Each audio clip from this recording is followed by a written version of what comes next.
Hey everybody, I'm back again for another week of madness. It hasn't been very loud this week. It's been kind of quiet, but the madness is still there. It never goes away because we live in a crazy world. I'm still working on these hoop teas. I think they're very good, a little sweet. I'm not sure I'm going to get them again. There's only so many I could drink when I'm golfing. As I said, very sweet, but good. Here we go. I'm going to start today by a public service announcement. If you are married and have a girlfriend, it pertains to the men out there. Or if you're a female and have a girlfriend, I'm good with that also. You live your life, you do you. Who am I to judge? Except if you're carrying around a penis and pretending you're a female, but I digress. If your significant other who happens to be a female, and it says to you after you make a comment, what did you just say? They heard you 100%. They are just checking to see if you are dumb enough to repeat it. So my advice to you is don't be stupid. Say, nothing, I didn't say anything. What are you talking about? Do not fall for that bait. It will not end up good. Will not end up well. Believe it from me. Take it from experience. Just a few hours ago, I don't know what to tell you. I'm just sharing some knowledge. A little wisdom from today. Let me get into this. Just being released. I found this out just early this morning also. There's been an increase in testicular injuries in women's sports in the past year. Can you imagine that? I can't imagine it. You know why? Women don't have testicles! Stop letting men compete with women, especially these swimmers. Leah Thomas was on stage. She won another big event, and nobody cheered for her. They booed for him. They booed for him and his penis. They cheered like crazy for the second place, and he was crying. He was crying so bad. Don't care. I'm sorry you were crying. I'm sorry. I'm sorry that you need to compete against women to get validation for yourself. It is wrong. Men shouldn't be competing with women. It really isn't a very difficult concept. Take your crocodile penis tears and get off the stage and go compete against men. You didn't make the change. You still got the equipment. Man, it's absolutely weird, man. And it leads me right into Sports Illustrated, the swimsuit issue. I don't know if you realize this, but I think it's Adidas put out their new swimsuits, and they have a man as a swimsuit model. So here he is, this flat-chested man, because men are flat-chested, and his package sticking out of the bottom of the women's swimsuit. What are you trying to do to women? Really, what are you trying to do to women? I don't know. I can't understand it. But Sports Illustrated, I remember when you waited for that, because the Sports Illustrated issue, the swimsuit issue was fantastic. You always waited for it.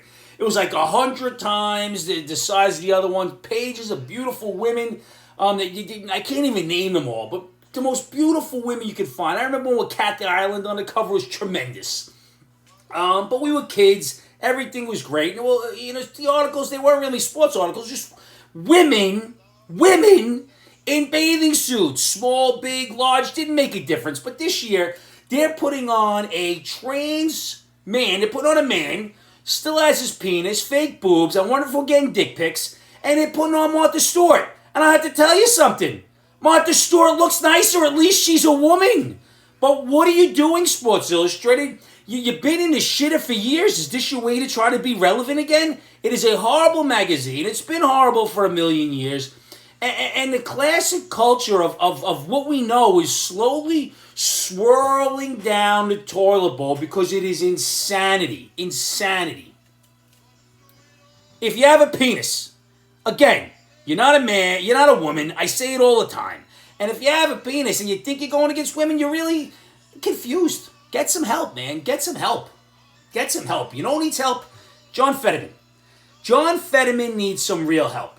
This is a man, I'm not making fun of him in this regards. This is a man who really has a mental problem. He really does. He has brain damage due to a stroke.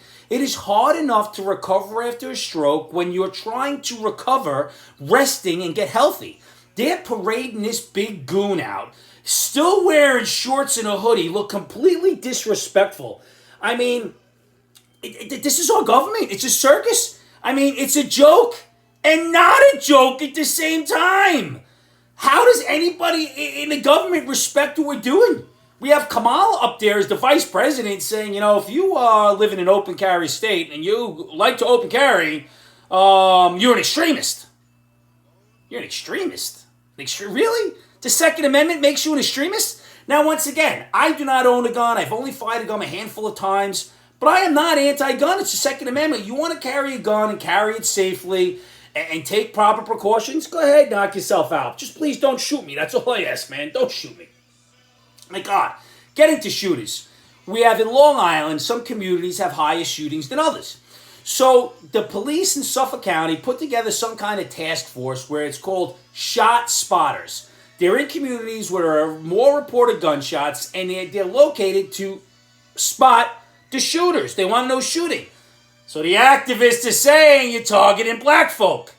Hate to tell you, it's not the shot spotters targeting black folk, it's the people with the guns. The program is only in communities and areas where there are more shootings. If there are more shootings in minority areas, it is not on the shot spotters. It is on those areas. Clean up your communities and thank the police for help unless you want to get shot. But the better idea is let's go after police because they're targeting minority communities. Why this time? They like to keep them safer. The cops can't win, man. They can't win. They can't do a single thing right. It blows my mind how this works. Really does.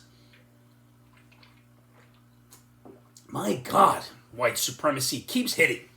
I found out when I was today years old that getting up early,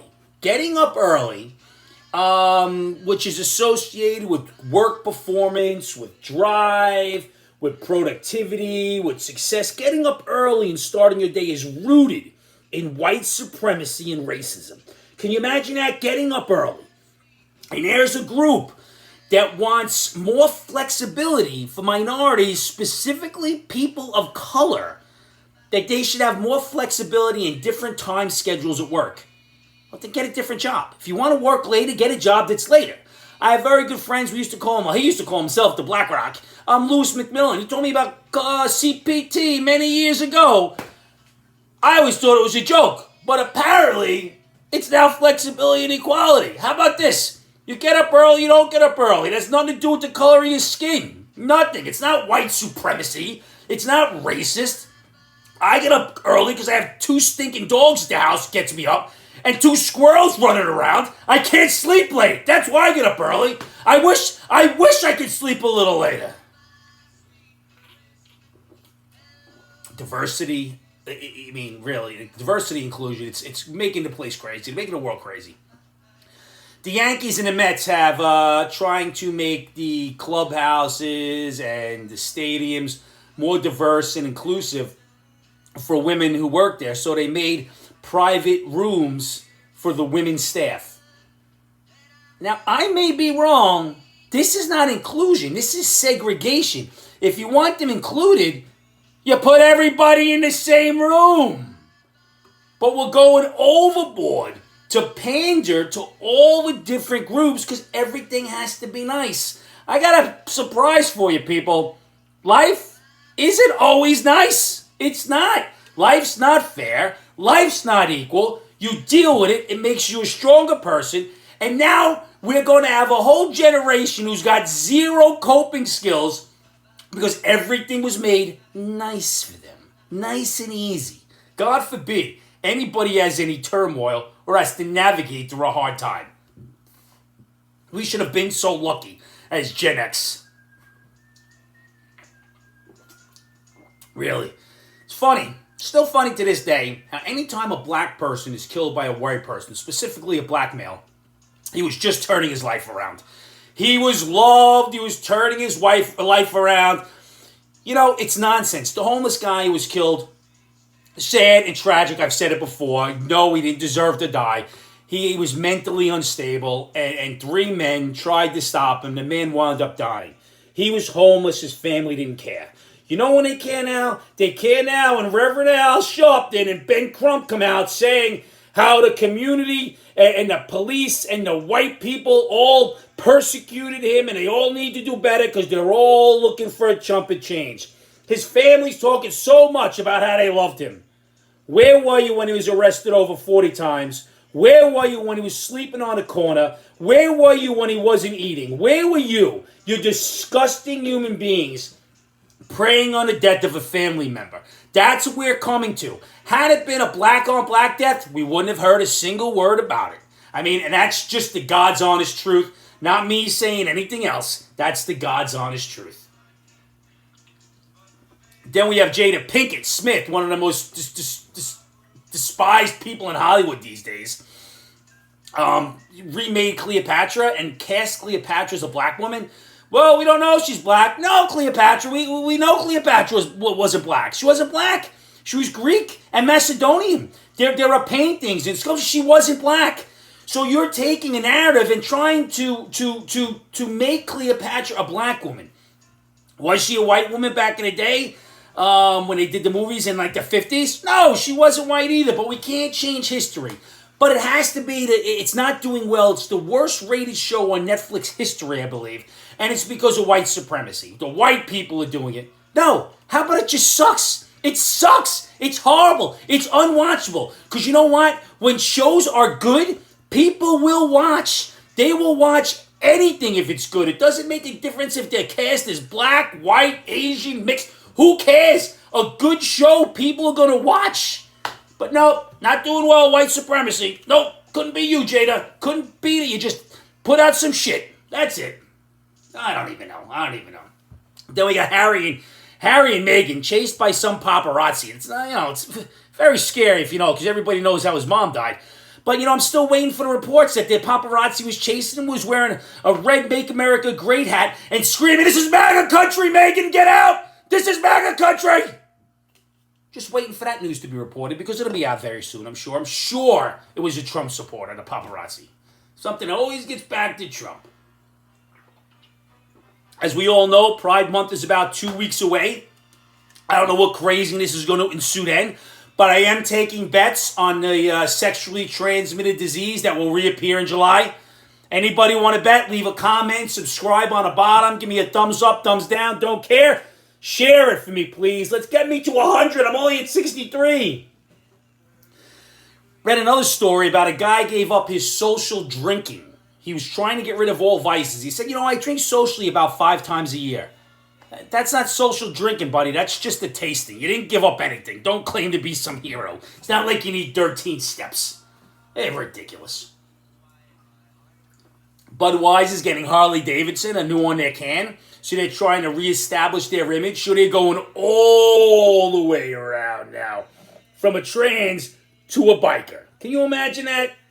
Pandering. Absolute pandering. And that's what I'm saying. There's the Late Show. We're having these strikes, the writer's strikes. They're not on live, I don't think. Anybody, I'm available. All I need is a drink or two. If I was going to do a half an hour to an hour, I'd probably need more than 2 or 3 drinks. Give me a guest. Set me up there with Dinger, anybody else who watches. And this much I have to tell you. Say it every week. Tomorrow is not guaranteed. Find your loved one. Tell them I love you. Tell them. Make sure they know. Sometimes you think they know, but they may not. And I have to say, hearing it from people who love me makes me feel nice. Saying it makes me feel better. Cheers, everybody. I'll see you next week. That was good. Can't believe I finished that one today.